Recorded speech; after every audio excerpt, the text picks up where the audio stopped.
미국에서 K학교 열풍이 가능하다고 생각해? 지금 미국 보스턴에서는 우수한 미국 교육 시스템이 아닌 한국식 교육 시스템을 도입하자는 의견이 나와 많은 이의 비판을 사고 있습니다. 창의적인 아이디어를 생각하게 유도하는 미국식 교육을 유지해도 모자란 판에 시험 위주의 한국식 교육을 도입하자니요. 이에 따라 보스턴 현지에서는 한인협회에서 의도적으로 코업이 유명해지자 K교육도 유명하게 만들어 보려고 수작을 부리는 게 아니냐는 의견도 나오고 있다는데요. 하지만 결국 이런 소수 의견을 존중해야 한다는 미국 방침에 따라 한국 교육 방법을 할렘 지역 학교에 도입하고 3개월 지나니 충격적인 결과까지 만들어 보스턴 사람들의 큰 논란이 되고 있습니다. 도대체 한국 교육은 미국 학교에 어떤 결과를 만들었을까요? 저는 보스턴 시내의 붉은 벽돌 건물들을 바라보며 사무실 창문 앞에 앉아 있었어요. 10월 바람에 노란색 잎들이 춤을 추는 모습이 보였죠. 책상 위에는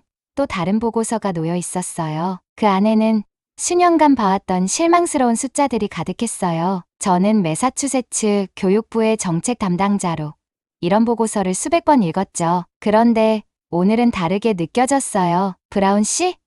제 비서인 사라가 문을 두드리며 말했어요. 2시에 약속하신 분 오셨어요. 고마워, 사라. 저는 넥타이를 고쳐매며 목소리를 가다듬었어요. 들여보내주세요. 하버드 교육대학원에서 온 연구원인 마리아 첸 박사가 두꺼운 서류철을 들고 들어왔어요. 그녀의 눈빛은 흥분으로 반짝였고 저와 마주 앉으며 말했어요. 카이슨, 이 하렘의 데이터를 봐야 해요. 그녀는 책상 위에 여러 개의 색깔 있는 그래프들을 펼쳤어요. 이 학교는 단 3년 만에 완전히 변화했어요. 그 학생들이 예일, MIT, 콜럼비아 같은 학교에 입학하고 있어요. 이전에는 꿈도 꾸지 못한 학교들이죠. 저는 몸을 앞으로 기울이며 차트를 살펴봤어요. 학생 성취도를 나타내는 그래프선이 로켓처럼 위로 치솟고 있었어요. 어떻게 이런 변화가 일어난 거죠? 그게 바로 흥미로운 부분이에요.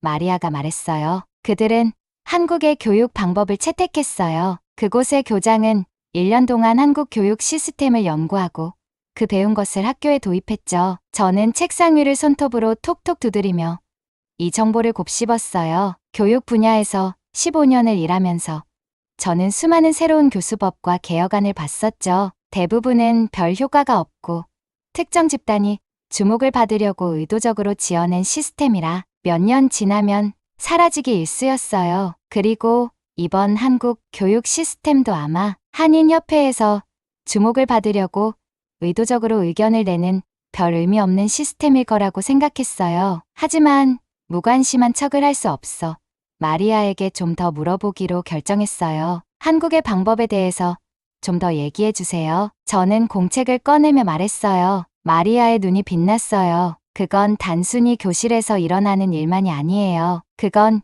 교육에 대한 사고방식의 완전한 변화예요. 부모들이 깊게 참여하고 지역사회 전체가 학생들의 학습을 지원해요. 그리고 그 결과는 그녀가 다른 그래프를 가리켰어요. 여기 매사추세츠의 한국계 미국인 학생들을 보세요. 이 학생들은 항상 다른 그룹들을 뛰어넘고 있어요. 저는 서류 보관함 벽으로 걸어가서 최신 주정부 시험 데이터를 꺼냈어요. 그 숫자들은 마리아가 말한 것과 정확히 일치했어요. 한국계 미국인 학생들은 단순히 잘하고 있는 게 아니었어요. 그들은 우리가 흔히 보던 패턴을 넘어서는 방식으로 뛰어나고 있었어요. 하지만 이게 저를 밤새 깨우는 이유예요. 저는 다시 자리에 앉으며 말했어요. 우리는 항상 창의성, 독립적인 사고, 학생들의 자율성을 중시해왔죠. 제가 이해한 바로는 한국의 시스템은 거의 그 반대인 것 같아요. 엄격하고 구조적이며 시험 점수에 집중하잖아요. 어떻게 이런 차이점을 조화시킬 수 있을까요? 마리아는 미소를 지었어요. 그게 바로 제가 여기 온 이유예요. 카이슨, 우리는 누군가가 직접 가서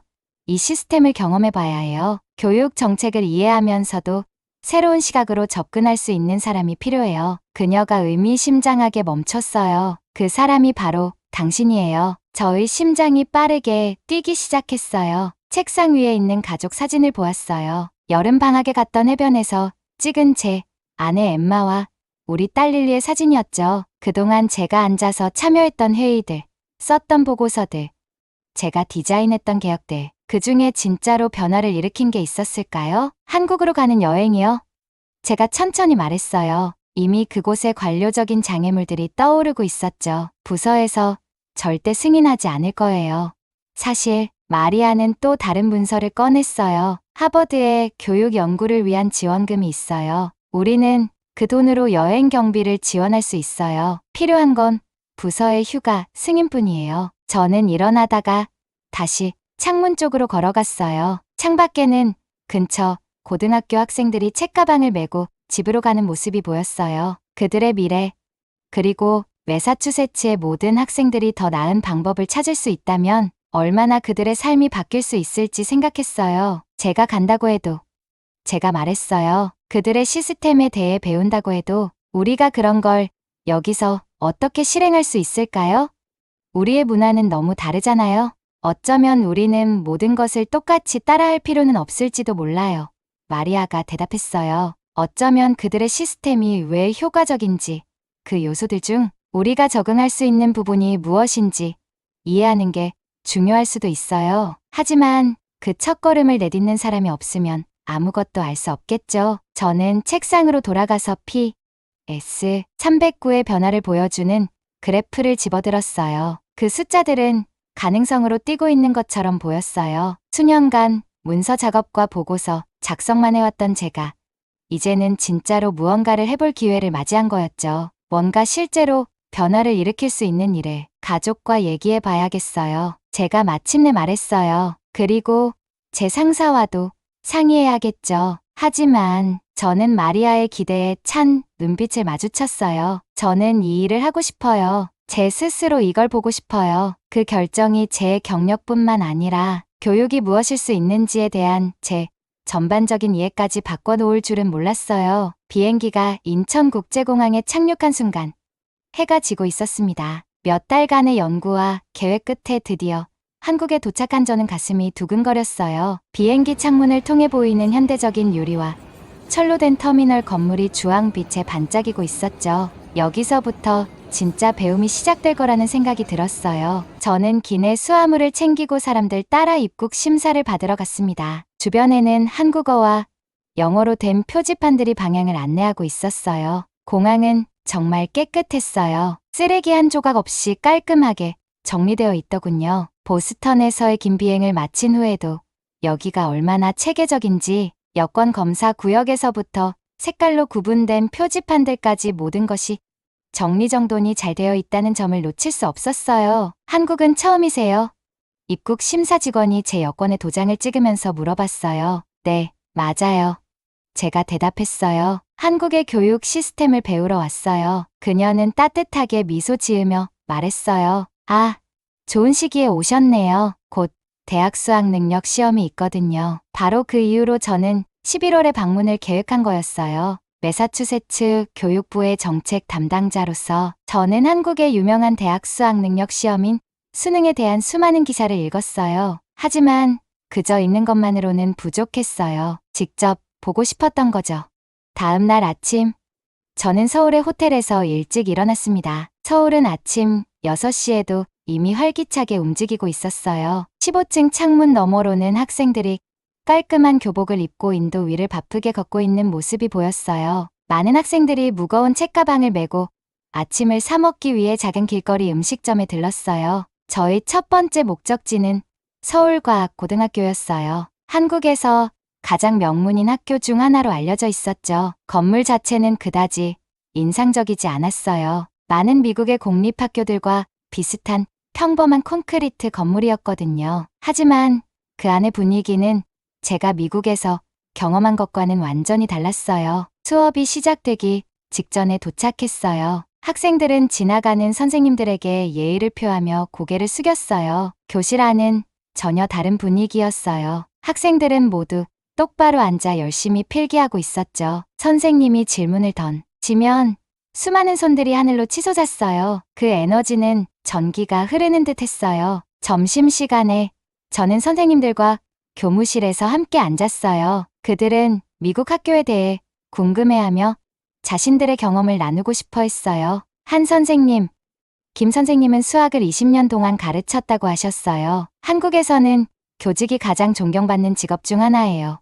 그가 말하면서 제게 녹차 한 잔을 따라줬어요. 부모님들이 우리에게 자녀 교육을 완전히 맡기세요. 하지만 그만큼 책임이 크죠. 점심시간에도 많은 선생님들이 수업 계획을 검토하거나 추가 도움이 필요한 학생들과 만나고 있더군요. 사실상 휴식이라는 것은 없었어요. 헌신은 끊임없이 이어졌죠. 그날 오후에는 학원에 갔어요. 학원은 많은 학생들이 학교 끝난 후에 추가로 수업을 듣기 위해 오는 사설 교육기관이었어요. 이미 오후 4시였지만 이 학생들의 하루는 끝나지 않았어요. 그들은 저녁 10시까지 또는 그 이후까지 수학 문제를 풀거나 영어 문법을 연습하며 공부할 거였어요. 저는 진호라는 학생을 만났어요. 그는 영어를 아주 잘했어요. 가끔은 힘들어요.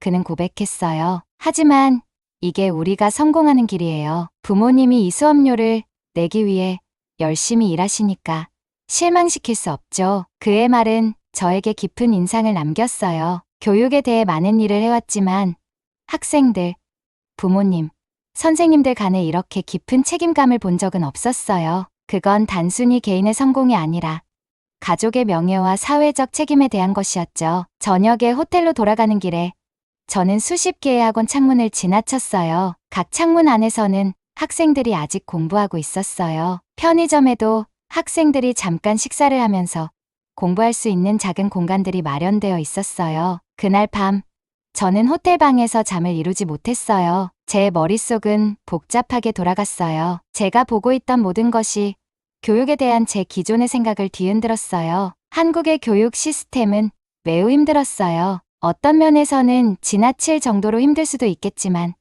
그만큼 엄청나게 효과적인 시스템이기도 했죠. 이제 중요한 질문은 이 시스템이 효과적인지 아닌지가 아니라 이 시스템의 일부 요소들이 미국에서도 적용될 수 있을지였어요. 그날 밤 창밖에서 들려오는 도시의 소음을 들으며 잠에 들었어요.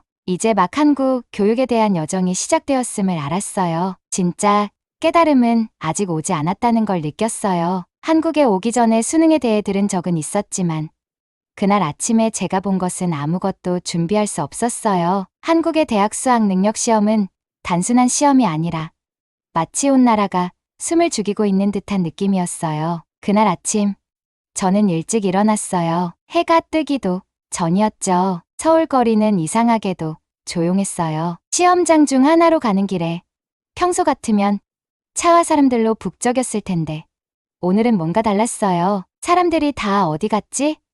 제가 혼잣말로 중얼거리자 그때 제 가이드가 했던 말이 생각났어요. 시험 날에는 학생들이 교통체증에 갇히지 않도록 대부분의 상점들이 늦게 열린다고요. 심지어 주식시장도 1시간 늦게 개장한다고 했죠. 그런 건 한 번도 본 적이 없었어요. 시험장에 가까워지자 경찰차들이 불빛을 켠 채 서 있는 걸 보았어요. 처음에는 뭔가 문제가 생긴 줄 알았어요. 그런데 보니까 경찰들이 학생들을 시험장으로 안내하고 있었어요. 늦게 도착한 학생들을 그냥 혼자 걷게 하거나 길을 찾게 하는 대신 경찰들이 그들을 안전하게 시험장에 데려다 주고 있었죠.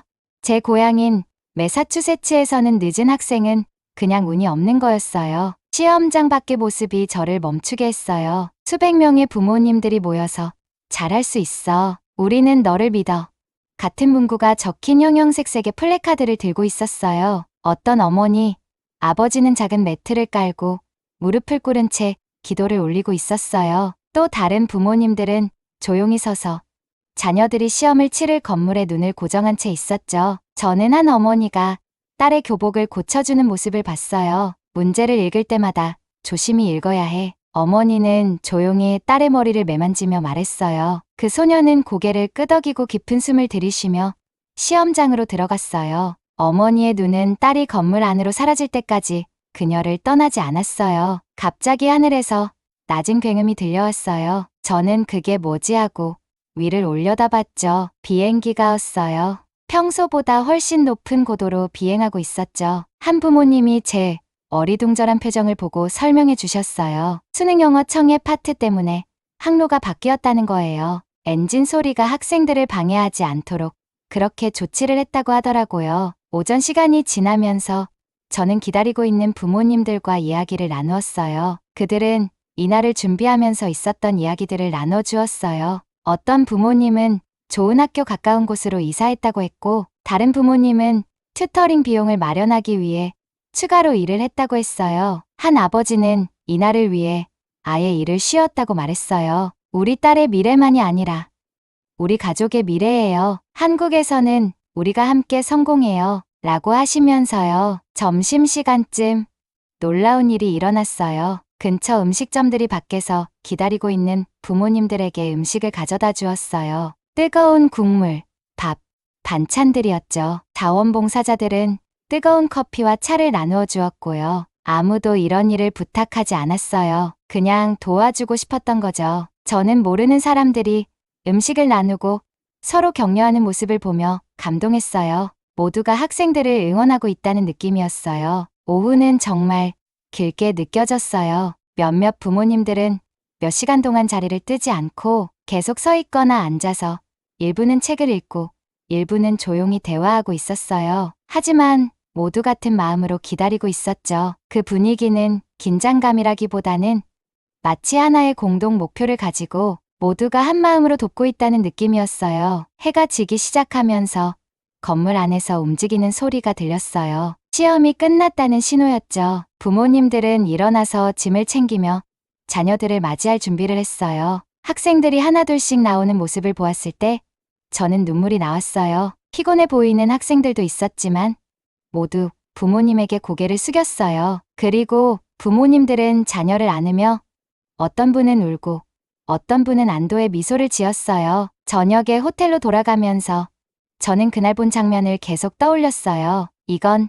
단순한 시험이 아니었어요. 한 사회가 젊은 사람들을 지원하기 위해 함께 뭉친 모습이었죠. 그날 만난 모든 사람들이 경찰부터 음식점 주인, 부모님들까지 모두가 이 특별한 순간에 역할을 했어요. 제가 고향에서 교육에 대해 일하면서 그 어떤 일도 이런 경험을 해본 적은 없었어요. 한국 교육 시스템이 완벽하진 않지만 이 사회가 학생들의 성공을 위해 모두가 책임을 지는 모습에는 강력한 힘이 있었어요. 그날 밤, 저는 교육에 대한 제 생각이 영원히 바뀌게 될 것을 알았어요. 그날 밤, 서울 호텔 방에서 저는 잠을 이루지 못했어요. 그날 있었던 일들이 영화처럼 계속 머릿속에 떠올랐죠. 김 교장 선생님께서 저를 학교로 초대해 주셨고 그곳에서 본 것들이 제가 알고 있던 교육에 대한 모든 생각을 바꾸어 놓았어요. 아침은 평소와 다를 바 없이 시작됐어요. 학생들이 학교 문을 통과할 때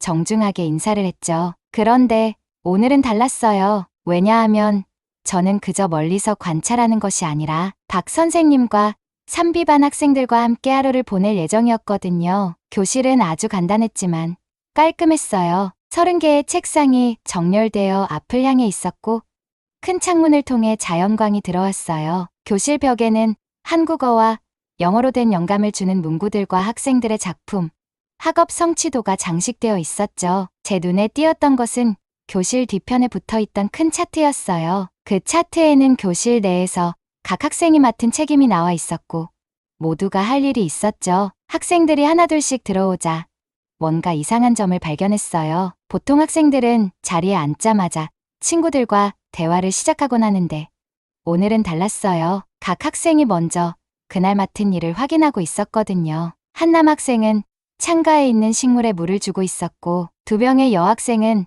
다른 친구들이 교과서를 준비했는지 확인하고 있었어요. 또 다른 학생은 칠판을 닦고 있었죠. 모두가 마치 잘 돌아가는 기계처럼 서로 협력하며 불평도 다툼도 없이 일을 하고 있었어요. 이건 우리에겐 아주 자연스러운 일이에요. 박 선생님께서 제 놀라움을 보시고 말씀하셨어요. 학생들은 자신이 더 큰 것의 일부라는 걸 배우죠. 교실은 그들의 두 번째 집이고 그곳을 돌보는데 자부심을 느껴요. 수학 시간 동안 저는 학생들이 복잡한 문제를 풀어가는 모습을 보며 흥미롭게 지켜봤어요. 그런데 그때 정말 놀랐던 것은 그들의 수학 실력이 아니라 서로 돕는 모습이었어요. 준호가 문제를 먼저 풀고 나서 조용히 미선이에게 가서 어려움을 겪고 있는 미선이를 도와주었죠. 그 과정에서 놀림도 자랑도 없었고 단순히 친구가 성공할 수 있도록 돕고자 하는 순수한 마음만 느껴졌어요. 그날 밤 호텔로 돌아가면서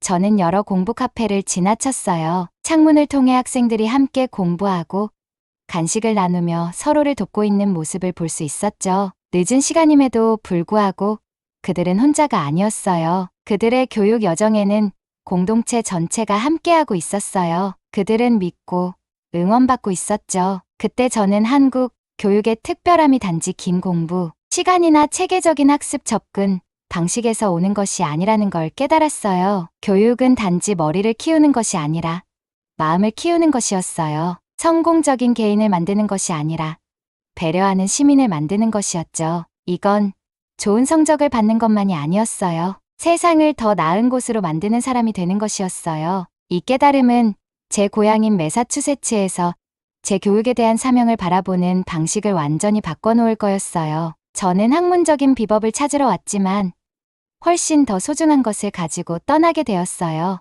아침 햇살이 제 사무실 창문을 통해 들어오면서 책상 위에 놓인 한국에서 찍은 사진들을 보았습니다. 돌아온 지 벌써 6개월이 지났지만 그 기억들은 어제처럼 생생하게 느껴졌어요. 각각의 사진에는 이야기가 담겨 있었죠. 학생들이 함께 교실을 청소하는 모습, 시험장을 떠도는 부모님들이 기도하는 장면, 그리고 어려운 학생들을 돕기 위해 늦게까지 학교에 남아있는 선생님들. 이젠 그저 사진들이 아니었어요. 교육이 어떻게 사람들의 삶을 변화시킬 수 있는지를 일깨워주는 중요한 기억들이었죠. 커피잔을 들고 창문 쪽으로 걸어가면서 근처 고등학교로 들어오는 학생들을 바라봤습니다. 어떤 학생은 혼자서 스마트폰에 몰두하고 있었고 또 어떤 학생들은 작은 그룹을 이루어 수다를 떨면서 어깨에 가방을 덜렁덜렁 메고 있었습니다. 제가 한국에서 봤던 학생들의 목적 있는 걸음과는 정말 많이 달랐죠. 하지만 이제는 그 두 가지 방식이 완전히 옳고 그르다고 할 수는 없다는 걸 알게 되었어요. 단지 다른 방식일 뿐이죠. 그때 제 전화가 울리면서 사라첸 씨, 지역 부모님 중 한 분이 보낸 문자가 왔습니다. 부모님들, 오늘 밤 회의 준비 다 끝났어요. 라고 썼습니다. 20가정이 참여 확정됐어요. 그 문자를 보고 웃음이 났습니다. 그 프로그램이 시작되었을 때는 3개월 전 겨우 5가정만 참여했었거든요. 그 프로그램은 한국 시스템과는 완전히 똑같지는 않았습니다. 저희 지역 사회의 필요에 맞게 적응시켰죠. 학업 성취에만 집중하는 대신 부모님과 학생들이 함께 공부하는 그룹을 만들었습니다. 학생들은 서로 숙제를 도와주고 부모님들은 번갈아가며 감독하고 지원을 아끼지 않았습니다. 한국에서 본 것처럼 강도 높은 학업 압박은 아니었지만 저희가 강한 교육 공동체를 만드는 첫 번째 단계였죠. 책상으로 돌아가서 노트북을 열고 저희가 실시한 시범 학교들의 최신 데이터를 살펴보았습니다. 숫자상으로는 고무적인 결과들이 있었습니다. 출석률은 상승했고 규율 문제는 줄어들었으며 시험 성적도 조금씩 개선되었죠. 하지만 가장 큰 변화는 통계에서 나온 게 아니었어요. 그건 매일 들었던 이야기들에서 확인할 수 있었습니다. 지난주 저는 제퍼슨 중학교의 커뮤니티 케어 아워에 방문했었습니다. 학생들이 학교 정원을 가꾸고 도서관을 정리하며 어린 학생들을 튜터링하는 모습이었죠. 그 모습은 한국 학생들이 자랑스럽게 학교 환경을 돌보던 모습이 떠오르게 했습니다. 교장 선생님은 그날 학생들이 그렇게 책임감 있고 열정적으로 참여하는 모습을 본 적이 없다고 하셨어요. 그때 비서가 제 사무실 문을 두드리며 학교 이사회 회의가 가까운 시간을 알려주었어요. 저는 시범 프로그램 결과를 발표해야 했죠. 자료를 정리하면서 한국에서 배운 것들을 어떻게 설명할지 생각했어요. 한국 시스템을 완전히 따라해야 한다는 느낌을 주지 않으면서요. 사실 한국 여행이 저에게 가르쳐 준 건 교육 방법만이 아니었어요. 그것은 교육이 성공하기 위해서는 모두의 헌신이 필요하다는 점이었죠. 저희 학교에 긍정적인 변화를 가져오기 위해 작은 것부터 시작했죠. 부모님 지원 네트워크를 만들고 학생 리더십을 장려하며 지역 기업들과 파트너십을 맺었습니다. 어떤 활동은 더 잘 됐고 어떤 건 실패했지만 우리는 그 실패에서도 많은 것을 배웠어요. 시계를 보니 이제 주간 화상회의 시간이 다가왔다는 걸 알았어요. 그 회의는 바로 저를 이 길로 이끈 학생인 미인과의 만남이었죠. 처음 할렘 성공 아카데미에서 민을 만났을 때 그녀는 한국계 미국인 부모님이 교육에 적극적으로 참여해준 덕분에 자신의 인생이 어떻게 바뀌었는지를 이야기해 줬었어요. 지금은 MIT에서 공부하고 있지만 여전히 저희 프로그램의 학생들을 멘토링하는 일을 하고 있죠. 민의 전화가 연결되기를 기다리며 제 교육에 대한 시각이 얼마나 많이 변화했는지 생각해 보았어요. 한국에 갔을 때만 해도 교육을 주로 지식을 전달하고 개인의 능력을 개발하는 시스템으로 봤었죠. 하지만 지금은 교육이 사람들과의 연결을 만들고 책임감을 키우며 공동체의 결속을 강화하는 일이기도 하다는 것을 깨달았어요. 앞으로의 도전은 여전히 클 거예요. 많은 부모님들이 교육에 더 많이 참여할 시간을 찾는데 어려움을 겪고 있고 일부 선생님들은 방법을 바꾸는 것에 대해 망설이고 계세요. 예산 문제도 항상 어려움으로 남아있죠. 하지만 저는 여전히 희망을 가지고 있어요. 교육에 진심으로 헌신하는 공동체가 무엇을 이룰 수 있는지를 본 경험이 있기 때문이에요. 그때 민의 밝은 미소가 제 화면에 나타났어요. 그녀의 미소는 왜 이 일이 중요한지를 다시 한번 깨닫게 해줬죠. 우리 최근 멘토링 세션 이야기 듣고 싶어요? 라고 그녀가 묻자 저는 그 이야기들을 들으면서 이 길이 정말 의미 있는 여정임을 다시 한번 느꼈어요. 한국 교육에 대한 간단한 호기심으로 시작된 이 여정은 이제 사람들을 모아 학생들의 성공을 돕는 사명으로 발전했죠. 이제 더 이상 시험, 성적만을 위한 일이 아니에요. 이건 교육이 모든 사람이 소중히 여기고 지원하며 축하하는 공동체를 만들어가는 일이에요. 한국에서 배운 교훈들이 저를 이끌어왔지만 우리가 만들어가고 있는 길은 우리만의 고유한 길이에요.